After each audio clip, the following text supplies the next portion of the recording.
نہ کسی سے بات کر رہے تھے۔ عزا نے خاموش رہنا ہی مناسب سمجھا کیونکہ وہ فریہ سے ان کا لگاؤ سمجھتی تھی۔ ہادی تو بالکل ہی خاموش ہو چکا تھا۔ وہ نہ ہنستا، نہ اسے تنگ کرتا اور نہ اس کی طرف دیکھتا۔ عزا کو افسوس ہوا اس کی یہ حالت دیکھ کے، پر وہ کچھ نہیں کر سکتی تھی۔ وہ فائل لیے ہادی کے آفس گئی۔ وہاں ان کی موم اور امیلا بیٹھے باتیں کر رہے تھے کیونکہ ہادی تو سید کی آفس ہی ہوتا تھا۔ او ہو، تو آ گئی تم؟ وہ جیسے ہی روم میں انٹر ہوئی، ہادی کی موم نے نفرت بھرے لہجے میں کہا۔ وہ بنا جواب دیے میز پر فائل رکھتے واپس پلٹنے لگی جب امیلا کی آواز اس کے کانوں میں پڑی۔ آنٹی اب جانتی ہیں نا ایسی لڑکیوں کو میسنی بن کے امیر مردوں کو پھنساتی ہیں تاکہ پیسے بٹور سکے۔ یقیناً یہ تم کرتی ہوگی مس امیلا، کیونکہ میں ایسی نہیں ہوں۔ وہ واپس پلٹتی بولی۔ عزا کا ضبط اب جواب دے چکا تھا۔ اپنی زبان سنبھال کے بات کرو لڑکی، ہادی کی موم اس پر چیخی تھی۔ میں نے ایسا کچھ نہیں بولا۔ عزا نے ابھی بات پوری بھی نہیں کی تھی کہ سید کی موم نے اسے تھپڑ مارنے کے لیے اپنا ہاتھ اٹھایا، لیکن اس سے پہلے کہ عزا کو تھپڑ لگتا کسی مرد نے آگے بڑھتے ان کے ہاتھ کو روکا۔ موم، کیا کر رہی ہیں یہ؟ ہادی کی آواز ابھری۔ وہ غصے سے آگ بگولا ہو رہا تھا۔ اس کی آنکھیں سرخ ہو رہی تھی۔ عزا کو خوف محسوس ہوا۔ وہ واقعی غصے کا بہت تیز تھا۔ تمہاری ہمت کیسے ہوئی مجھے روکنے کی؟ یہ یہاں کی ملازمہ ہے، اس کی خاطر تم اپنی ماں کے خلاف جاؤ گے؟ وہ غصے سے بولی۔ اس سے پہلے کہ ہادی کچھ کہتا، سید وہاں آیا اور عزا کو بازو سے پکڑتے وہاں سے لے گیا۔ عزا کو اپنے پیچھے ہادی کی غصیلی آواز سنائی دے رہی تھی۔ ٹھیک ہو تم لٹل ون؟ سید اسے اپنے آفس میں لاتے ڈور لاک کرتے نرمی سے بولا۔ عزا کا اترا چہرہ اور نم آنکھیں اسے صاف دکھ رہی تھی کہ وہ ٹھیک نہیں تھی، پھر بھی اس نے پوچھنا ضروری سمجھا۔ آپ ٹھیک ہیں؟ سوال پہ الٹا سوال سن کے سید نے حیرت سے اسے دیکھا۔ میں ٹھیک ہوں، اور تم؟ سید نے اس کا چہرہ ہاتھوں میں تھامتے مسکراتے کہا۔ میں بھی ٹھیک ہوں، وہ ہولے سے مسکراتے بولی۔ آئی ایم سوری عزا، موم کی طرف سے میں تم سے معافی مانگتا ہوں، سید نے سپاٹ انداز میں کہا۔ عزا کی آنکھیں پھیلی، اسے لگا شاید وہ کچھ غلط سن رہی تھی۔ سید اس سے معافی مانگ رہا تھا؟ یہ سب کیا ہو رہا تھا؟ آپ کو سوری بولنے کی ضرورت نہیں ہے سید۔ ضرورت ہے، اور میں بہت شرمندہ ہوں۔ میں جانتا ہوں کہ اس وقت تمہیں بہت اٹینشن اور پیار کی ضرورت ہے، اور میں ان کچھ دنوں میں تم سے بالکل لاپرواہ ہو گیا تھا، اور آج موم کا تم پہ چلانا، اس سب سے تمہیں سٹریس ہوگا، اور یہ تمہارے اور بیبی کے لیے ٹھیک نہیں ہے۔ سید نے اس کے ماتھے پہ کس کرتے محبت سے کہا۔ عزا اس کی باتیں سنتی بے یقینی کے عالم میں اسے بس دیکھے جا رہی تھی۔ سن رہی ہو نا؟ سید نے اسے گمسم دیکھا تو اس کی ناک پہ اپنی ناک رگڑتے بولا۔ جی، وہ نظریں جھکائے شرماتے بولی۔ اب میں خود تمہارا خیال رکھوں گا، اور آج سے تم رات کو میرے اپارٹمنٹ میں رہو گی میرے ساتھ۔ میں نہیں چاہتا کہ میں تمہیں یا بیبی کو اکیلا چھوڑوں۔ تمہیں کسی بھی وقت میری ضرورت پڑ سکتی ہے، اور تمہاری بہن کی نائٹ شفٹ ہوتی ہے، تو تم ویسے بھی اکیلی ہوتی ہو، تو بہتر ہے کہ میرے پاس رہو۔ سید کی بات سنتے وہ سرخ ہوئی کہ سارا دن آفس میں تو ساتھ رہتی تھی اس کے، اور اب رات کو اس کے اپارٹمنٹ میں بھی اس کے ساتھ رہنا ہوگا۔ وہ اپنا حلق تر کرتے ہونٹ دانتوں تلے دبا گئی۔ شام میں ڈاکٹر کے پاس جائیں گے، اور یہ مت کرو، سید نے اس کے ہونٹوں کو دانتوں کی قید سے نکالتے شرارت سے کہا۔ وہ شرماتے اس کے سینے میں چھپ گئی۔ اسے یہ سب ایک خواب سا لگ رہا تھا، لیکن اس کے سینے میں لگی اس کے دل کی دھڑکنیں اسے بتا رہی تھی کہ یہ کوئی خواب نہیں بلکہ حقیقت تھی۔ اس کا چیک اپ کرا کے وہ اسے لیے اپنے اپارٹمنٹ میں آ گیا تھا۔ اسے اپنے ہاتھوں سے کھانا کھلا کے وہ اب بستر پہ لٹا کے خود کسی کام سے لیپ ٹاپ میں بزی تھا۔ عزا اسے کام میں مصروف دیکھ کچھ پرسکون ہوئی اور سونے کی کوشش کرنے لگی۔ وہ آنکھیں بند کیے ابھی سونے کی کوشش میں ہی تھی جب سید کی گرم سانسیں اسے اپنے چہرے پہ پڑتی محسوس ہوئیں۔ اس نے جھٹ سے آنکھیں کھولی۔ سید اس کے پہلو میں لیٹا مسکرا رہا تھا۔ اس سے پہلے وہ کچھ کہتی، سید نے اس کے لبوں پہ جھکتے اس کے ہونٹ کو کاٹ لیا۔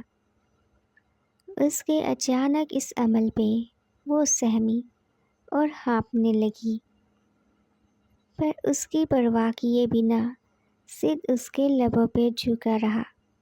اس کی زبان عیسیٰ کو اپنے منہ میں پھسلتی محسوس ہوئی اور اسے اپنے گلے میں نمکین ذائقہ اپنے اندر تک جاتا محسوس ہوا۔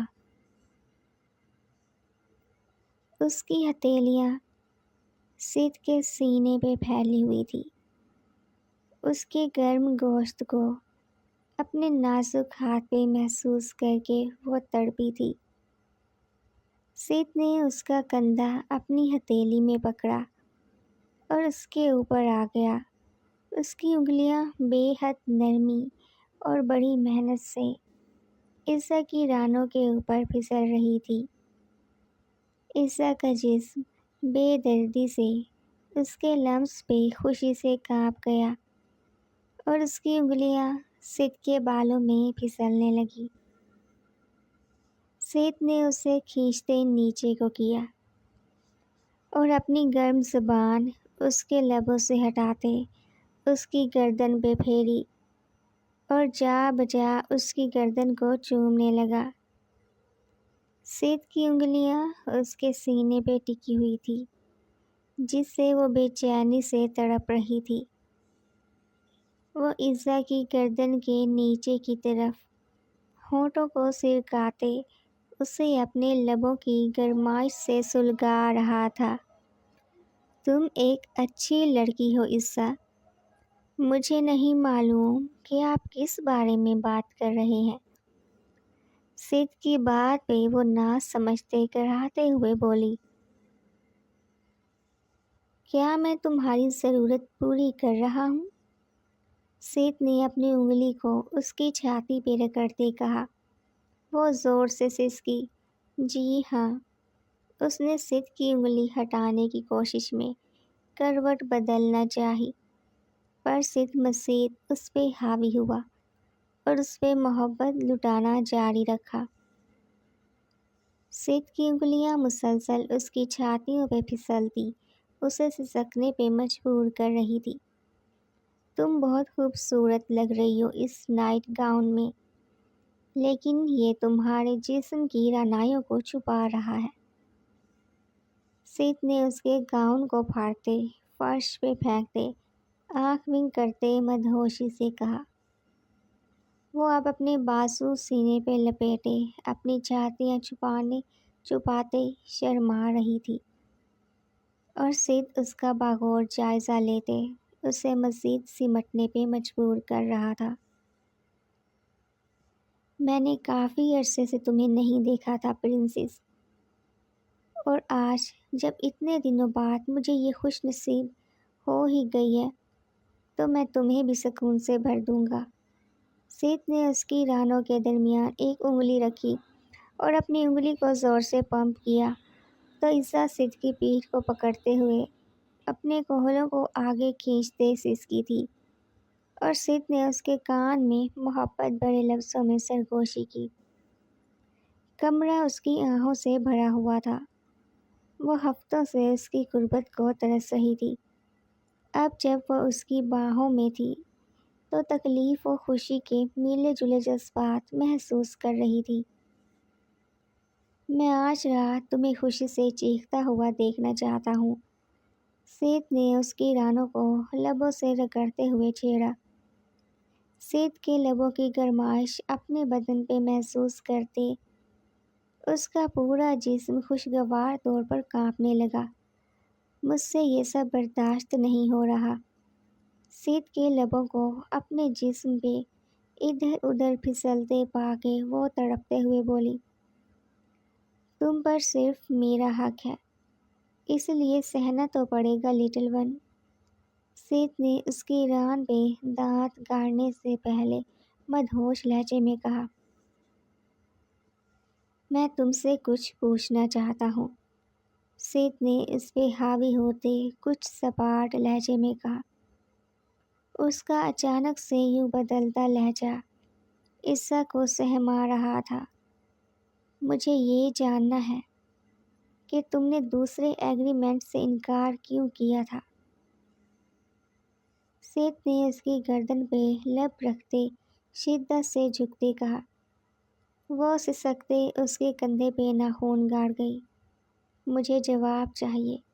عصا کو خاموش دیکھ کے سید نے دوبارہ سوال کیا اور اس کے لمس میں شدت آئی، پر عصا نے آنکھیں میچتے، لب دانتوں تلے دباتے گلے سے نکلنے والی سسکی کو دبایا تھا۔ میں تم سے کچھ پوچھ رہا ہوں پرنسس، سید نے شدت سے اس کی اندر گہرائی میں اترتے غصے سے کہا۔ وہ اس کی شدت پہ تڑپتے چیخ اٹھی۔ کیونکہ میں آپ سے پیار کرتی ہوں، اس نے نم آنکھوں سے تھر تھر آتے لبوں سے کہا۔ اس کا تنفس بگڑنے لگا تھا، پر شاید سید کو اس کے جواب سے مطلب تھا، تبھی اس کی بکھرتی سانسوں کی پرواہ کیے بنا اس پہ اپنی شیدتیں برساتا رہا۔ صحیح کیا تم نے، اور تم سے کچھ ایسا ہی سننا چاہتا تھا میں، سید نے ایک بار پھر اس کے اندر اترتے، اس پر مکمل حاوی ہوتے خمار آلود لہجے میں کہا۔ اس کی بے دردی پہ وہ سسکتی، اس کے گرد بازو لپیٹتے اس کی پناہوں میں چھپ گئی۔ سید وہ کافی دیر سے اسے جگانے کی کوشش کر رہی تھی، پر وہ اس کے گرد بازو لپیٹے اسے سینے سے لگائے سو رہا تھا۔ وہ اتنی مضبوطی سے اس کے گرد حصار باندھے ہوئے تھا کہ عصا نے کوشش کی نکلنے کی، پر ناکام رہی۔ تبھی اسے جگا رہی تھی۔ اب سو جاؤ، سید نے اسے مزید خود میں بھینچتے اس کی کمر کے گرد گرفت سخت کرتے نیند میں بوجھل لہجے میں کہا۔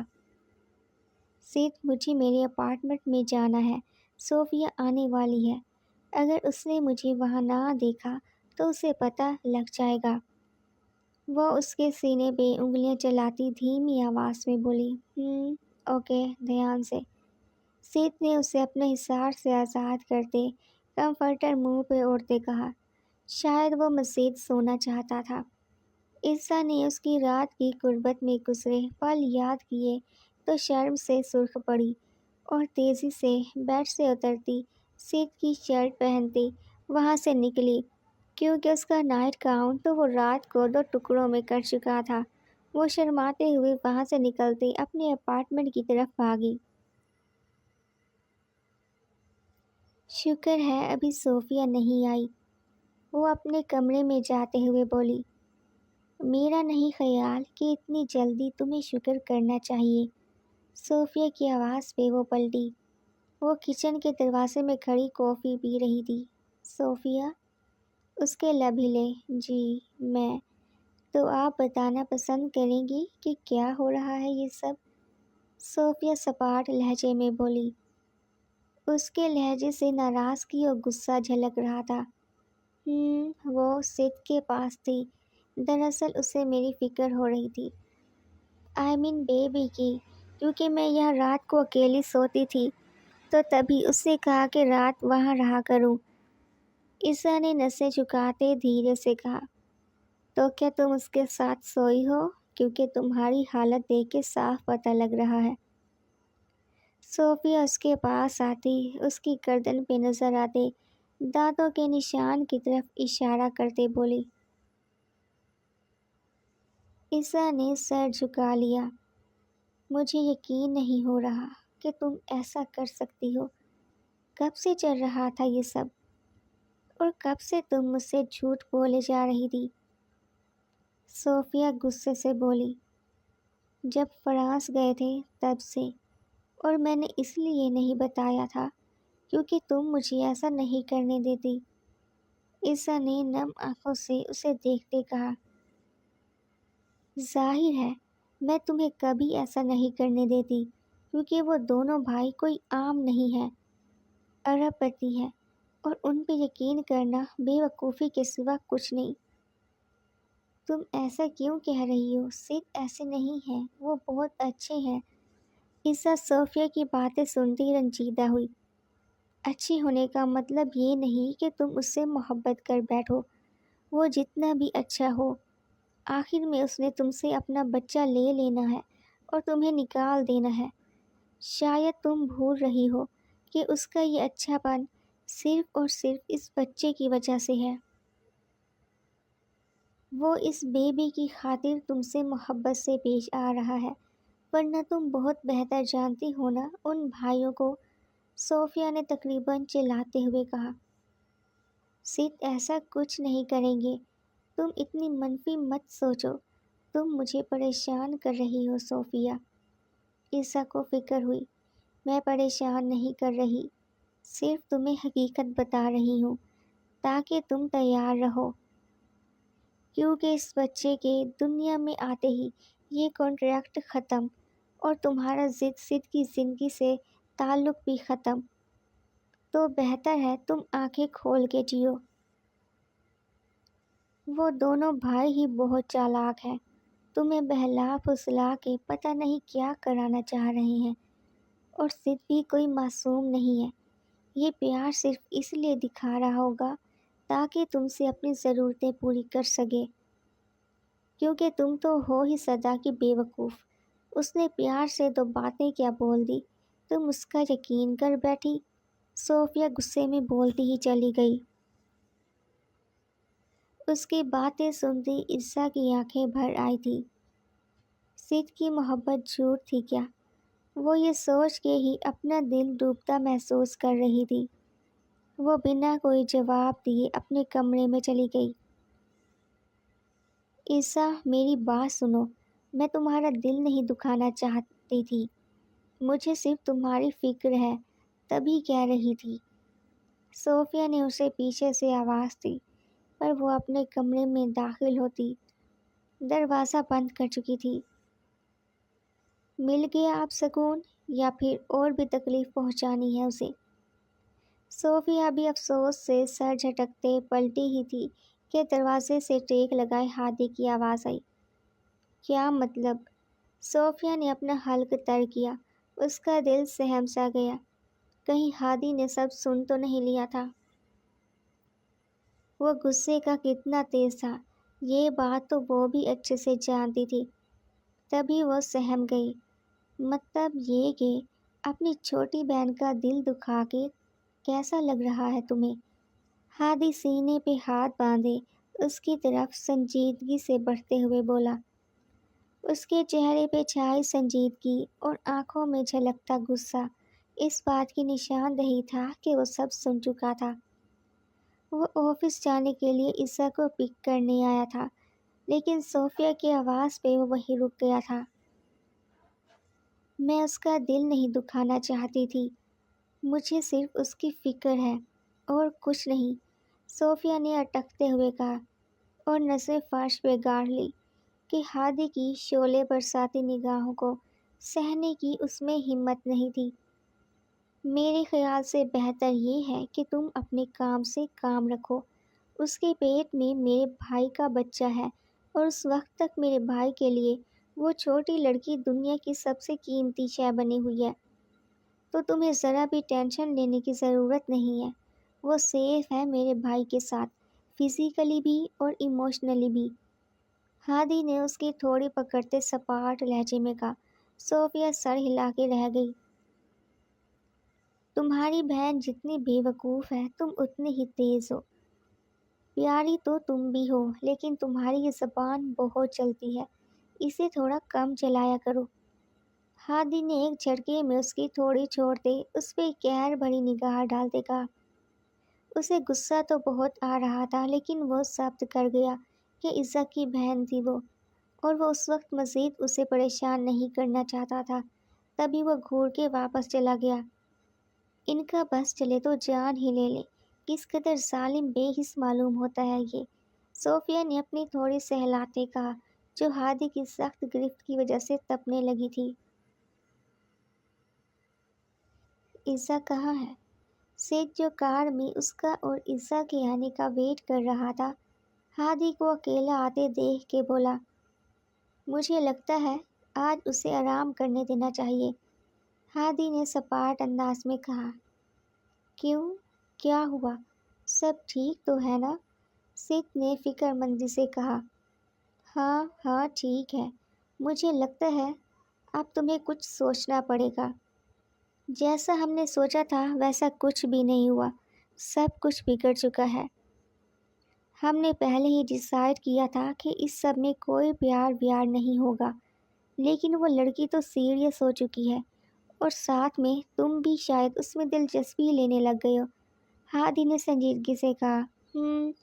مجھے نہیں لگتا اب میں اس کے بغیر رہنے کا سوچ سکتا ہوں، میں زندگی بھر اس کے ساتھ رہنا چاہتا ہوں۔ سید نے دھیرے سے لب ہلاتے کہا۔ چلو آفس چلتے ہیں، باقی باتیں وہیں ڈسکس کر لیں گے، ہادی نے کہا تو سید نے سر ہلایا۔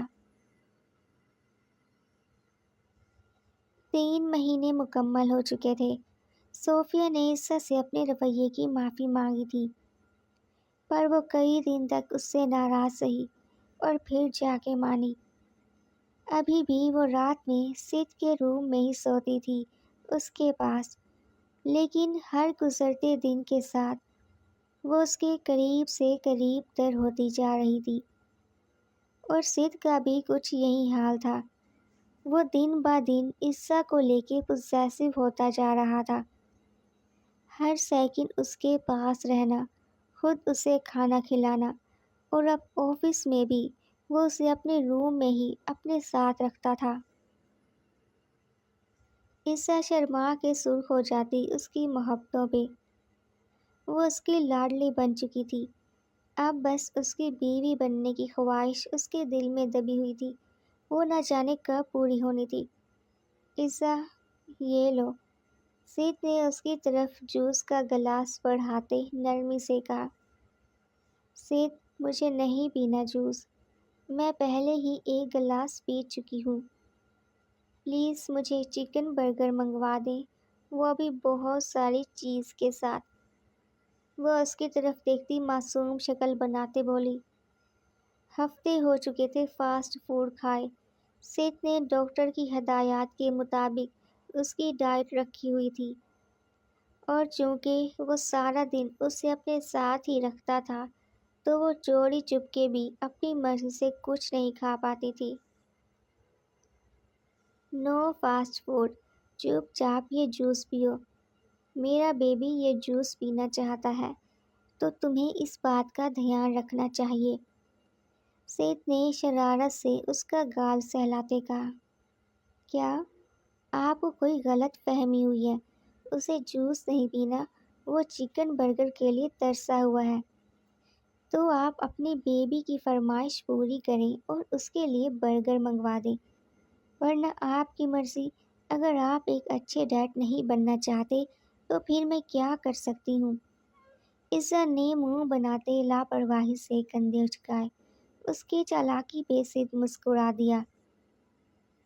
چھوٹا بیبی نہیں، لیکن میرا یہ بڑا بیبی ضرور برگر کھانے کے لیے ترس رہا ہے، پر افسوس کہ ملے گا نہیں۔ سید نے اس کے ہونٹوں پہ انگوٹھا رب کرتے اسے چھیڑا۔ سید پلیز، ایک بار کھانے سے کچھ نہیں ہوتا نا، دلا دینا پلیز، وہ سید کا بازو پکڑتے لاڈ سے بولی۔ تو لٹل ون، اب تم مجھے یہ معصوم شکلیں دکھا کے اپنی باتیں منواؤ گی؟ سید نے اسے بازو سے پکڑتے نرمی سے اٹھاتے اپنی گود میں بٹھاتے کہا۔ یس، مطلب یہ کام کر رہا ہے، عزا بچوں کی طرح خوش ہوتی اس کے گلے میں باہیں ڈالتی بولی۔ ہاں بالکل، یہ طریقہ کام کر رہا ہے اور مجھ پہ اثر بھی ہو رہا ہے، سید نے اسے سینے سے لگاتے اس کی گردن پہ لب رکھتے محبت سے کہا۔